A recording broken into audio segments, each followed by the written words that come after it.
Hello everyone, welcome back to our blog. So আজকে হচ্ছে আমরা একটা অনুষ্ঠানে আসছি যেখানে আম্মু হচ্ছে নারী উদ্যোক্তা। আসসালামু আলাইকুম, কেমন আছেন সবাই? আশা করি সবাই অনেক অনেক ভালো ছিলেন। শুরুতেই কিন্তু আমার ছোট মেয়ে ভয়েস দিয়েছে। শুরুতেই বলে যায় কি কি রান্না হচ্ছে, পরে আর বলার সুযোগ হবে না। এটা হচ্ছে কাঁচকলার চপ, আর এগুলো কেন তৈরি করছি অবশ্যই সেটা আপনাদের সাথে শেয়ার করব। কাঁচকলার চপ তৈরি করে নিচ্ছি, তার সাথে হচ্ছে পেঁয়াজু এবং করল্লার চপ ভেজে নিচ্ছি। গরম গরম এগুলো খেতে কিন্তু খুবই ভালো লাগে। শুক্রবার দিন সকালে উঠেই কিন্তু এগুলো আমি তৈরি করা শুরু করে দিয়েছি। আর তার আগের দিন রাতে যেগুলো মোটামুটি প্রসেস করে রাখার দরকার ছিল সেগুলো প্রসেস করে রেখে দিয়েছিলাম, যেন ঘুম থেকে উঠেই শুধু আমি ভাজাভুজি এগুলো শুরু করে দেই। বৃহস্পতিবার দিন সারাদিন ব্যস্ত ছিলাম, ছোট মেয়ের স্কুলে প্রোগ্রাম ছিল, সেটা নিয়ে গত এক সপ্তাহ। তার ফাঁকে ফাঁকে এই প্রোগ্রামটার জন্যও ব্যস্ত ছিলাম। যাই হোক, ঘরে বাইরে এতটাই ব্যস্ত কি আর বলবো। গরম গরম পেঁয়াজু খেতে কার কার ভালো লাগে। আর এই যে আমি একটু বড় বড় সাইজ করে পেঁয়াজুগুলো বানিয়ে নিচ্ছিলাম। আজকে নিজেকে একটু অন্যভাবে প্রেজেন্ট করব, আর সেটাই আপনাদের সাথে শেয়ার করছি।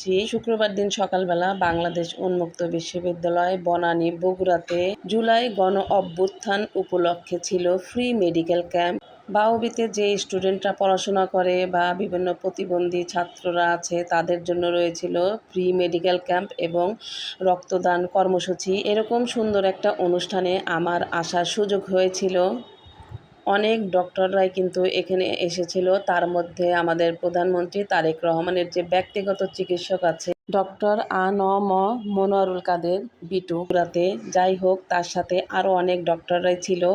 সেখানে ফ্রি ক্যাম্পিং হয়েছে দুপুর পর্যন্ত। আর আমিও নিজেকে এখানে একটু অন্যভাবে প্রেজেন্ট করার চেষ্টা করেছি। এতদিন আমি ছিলাম ছোট্ট একটা কন্টেন্ট ক্রিয়েটর, আজকে আমি উদ্যোক্তা হওয়ার চেষ্টা করছি। এখানে এসে আমার অনেক ভালো লেগেছে। আর এখানে এই প্রতিষ্ঠানে শুক্রবারে অনেক শিক্ষার্থীরাই চলে আসে। আর মেডিকেলের ফ্রি ক্যাম্পেইন ছিল বলে যেসব বগুড়াতে স্টাডি সেন্টার ছিল বাউবির সবাই কিন্তু চলে এসেছিল। সেদিন অফিসটা কিন্তু অনেক রমরমা ছিল এবং ডক্টররাও ছিল অনেক। এগুলো দেখে বেশ ভালোই লাগতেছিল। আর আমি এখানে কিন্তু ছোট্ট একটা আয়োজন করেছিলাম আমার স্টলে, আর এই স্টলেও কিন্তু অনেক ভিড় ছিল। নারী হিসেবে এইভাবে নিজেকে আত্মপ্রকাশ করা আসলে আমার কাছে অনেক ভালো লাগতেছিল। আমি মনে করি প্রত্যেক পরিবারেই যে গৃহিণী আছে সবাই নিজেকে নারী হিসেবে আত্মপ্রকাশ করা উচিত। সবারই অনেক গুণ আছে, সেই গুণগুলো প্রকাশ করা উচিত। যাই হোক, কোনো কাজই ছোট না। আমি যে খাবারগুলো আজকে তৈরি করে নিয়েছিলাম একদম বাসা থেকে হোমমেড। প্রথমে ছিল হচ্ছে করল্লার চপ, তারপরে পেঁয়াজু, তারপরে হচ্ছে কাঁচকলার চপ, সাথে ছিল লাল চা এবং বিস্কিট। এইরকম একটা সুন্দর মনোরম পরিবেশে এই আয়োজনটা করতে পেরে আমারও অনেক ভালো লেগেছিল। আর ধন্যবাদ জানাই বাউবি কর্তৃপক্ষকে, যারা আমাকে এই সুযোগটা দিয়েছিল।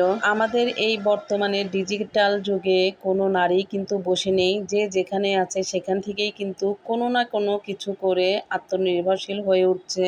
এই অনুষ্ঠানের মধ্যে দিয়ে কিন্তু আমার অনেক অভিজ্ঞতা হয়েছে। সবাই আমার সাথে আলাপ করেছে আমার কোনো পেজ আছে কিনা, আমি কোনো খাবার ডেলিভারি করি কিনা, কিংবা অন্য কোনো জায়গায় আমার কোনো শপ আছে কিনা। এগুলোর প্রশ্নের উত্তর দিতে কিন্তু আমার বেশ ভালোই লেগেছে।